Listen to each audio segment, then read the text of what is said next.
Subaki tension Raju's grand entrance. Sorry sir, late हो गया. Late? You were supposed to be here an hour ago. अरे sir वो traffic jam था, बहुत भयानक. गादियान बिल्कुल नहीं हिल रही थी. And you couldn't call? We have this invention called the telephone, you know. हाँ सर, वो फोन की बैटरी डाउन थी. चार्जर घर पे भूल गया. Zoom ka jhatka, Sharma ji's unmute mishap. This project is crucial. We need to be absolutely perfect. Han sir, bilkul, ekdam perfect. Everyone stared at him in shock. Mr. Sinha's eye twitched. Sharmaji, kindly mute yourself. Canteen ki kusur pusur, gossip backfires. Did you see Raju today? He was wearing that same old shirt again. I wonder if he ever does laundry. He came up with the lamest excuse for being late. He said his alarm clock didn't go off. Can you believe that? Usakia, Wotorozkahai. He always has some excuse or the other. Last week, it was his dog ate his car keys. Have you heard about Sharma G's Zoom blunder? He accidentally left his camera on while he was picking his nose. They both burst into laughter, oblivious to the fact that Raju and Sharma Ji were sitting right behind them.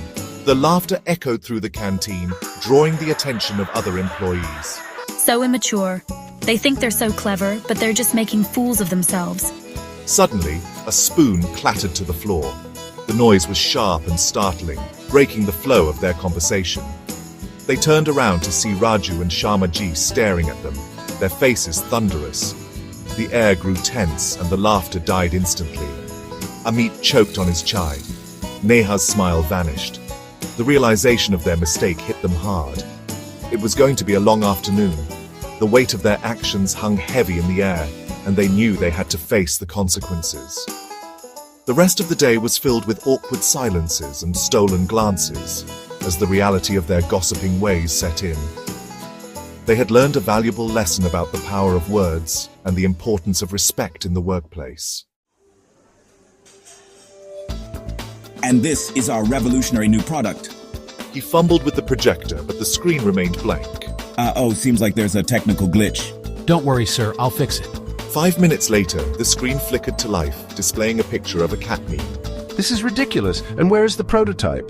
Prototype? Whoa, I think I left it at home. Sharma Ji smirked. This was even more entertaining than the cat meme. This is unacceptable. I deserve a raise. I've been working tirelessly for this company for years, and my contributions have been nothing short of exceptional. Every project I've handled has been a success, and yet my efforts seem to go unnoticed. It's high time that my dedication and hard work are recognized and rewarded appropriately. Mr. Sinha sighed. He had heard this all before. Sharma Ji's demands for a raise had become a regular occurrence, almost like clockwork. Every few months, Sharma Ji would storm into his office, voice raised, demanding what he believed was rightfully his. Mr. Sinha knew the routine all too well. This was a monthly ritual. The office staff had grown accustomed to Sharma Ji's outbursts. They would exchange knowing glances and continue with their work, unfazed by the commotion. It was almost as if Sharma Ji's tirades had become a part of the office culture, a predictable event that everyone anticipated. Sharma Ji, we've been over this. Your performance reviews have been consistent but not exceptional. While you are a valuable member of the team, there are areas where you could improve. We've discussed this multiple times, and yet you seem to ignore the feedback. Raises are based on merit and performance, not just tenure. Performance. I am the backbone of this company. Without me, the entire operation would fall apart. I handle the most critical tasks, and my expertise is unmatched. It's unfair to judge my performance based on arbitrary metrics. I deserve recognition for the value I bring to this organization. Without me, everything will collapse. You know it, and everyone in this office knows it. My contributions are the reason we meet our targets and deadlines. If I were to leave, you'd see just how indispensable I am. This company needs me more than I need it. He grabbed his bag dramatically. The office fell silent as everyone watched Sharma Ji's theatrical exit. It was a scene they had witnessed many times before, yet it never failed to capture their attention. Sharma Ji's threats to quit had become almost legendary within the company. That's it. I quit. I'm going to find a company that appreciates my worth. A place where my skills and dedication will be valued. You will all regret this decision when I'm gone. Mark my words. This company will crumble without me. He stormed out, leaving Mr. Sinha chuckling softly. The staff exchanged amused glances, knowing that Sharmaji's dramatic exits were always short-lived. They had seen this play out too many times to take it seriously. Mr. Sinha too was unfazed, having learned to take Sharmaji's threats with a grain of salt. Everyone knew Sharmaji would be back at his desk, right on time the next morning. It was an unspoken understanding within the office.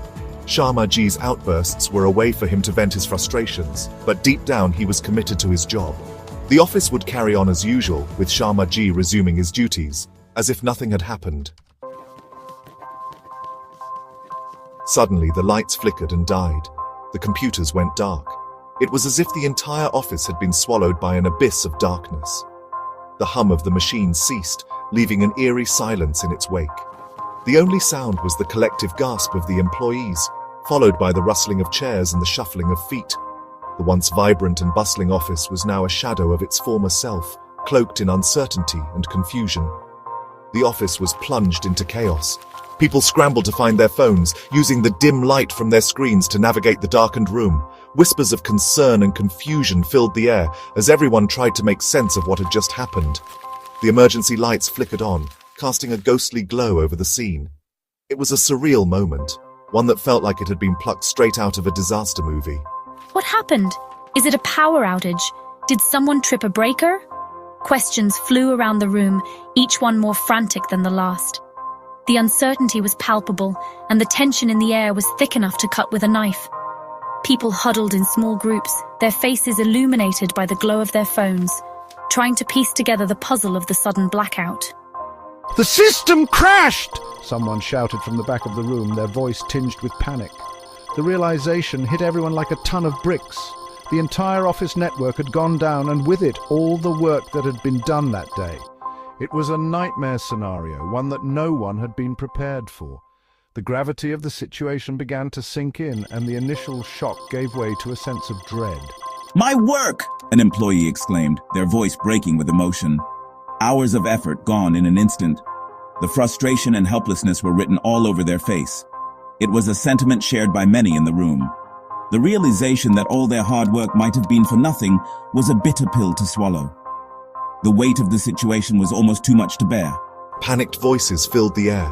People were shouting, trying to get answers, trying to find solutions. The office had descended into a state of pandemonium. It was a scene of utter chaos, with everyone talking over each other, their voices blending into a cacophony of fear and frustration. The sense of urgency was overwhelming, and the pressure to find a solution was mounting by the second. Don't worry, everyone. It's just a minor glitch. I'll restart the server. The IT technician's voice cut through the noise, a beacon of hope in the midst of the chaos. There was a collective sigh of relief as people clung to the promise of a quick fix. The technician moved swiftly, their fingers dancing over the keyboard with practiced ease. The room held its breath, waiting for the miracle that would bring their world back to life. And as the system whirred back to life, a wave of laughter rippled through the office. The tension melted away, replaced by a sense of camaraderie and relief. People began to smile, their faces lighting up with joy. The crisis had been averted, and the office was once again a place of light and life. It was a moment of triumph, a testament to the resilience and determination of the team. It had been a day of mishaps, blunders, and near disasters. From the power outage to the system crash, it seemed like everything that could go wrong did go wrong. But through it all, the team had stuck together, supporting each other and finding solutions. It was a day that tested their limits, but also one that showed their strength and resilience. But in the end, it was just another day at the office, a day that would be recounted with much amusement in the years to come. The stories of the crashing finale would become part of the office lore, a reminder of a day when everything went wrong, but they came out stronger on the other side. It was a day that brought them closer together, a day that would be remembered not for the chaos, but for the way they overcame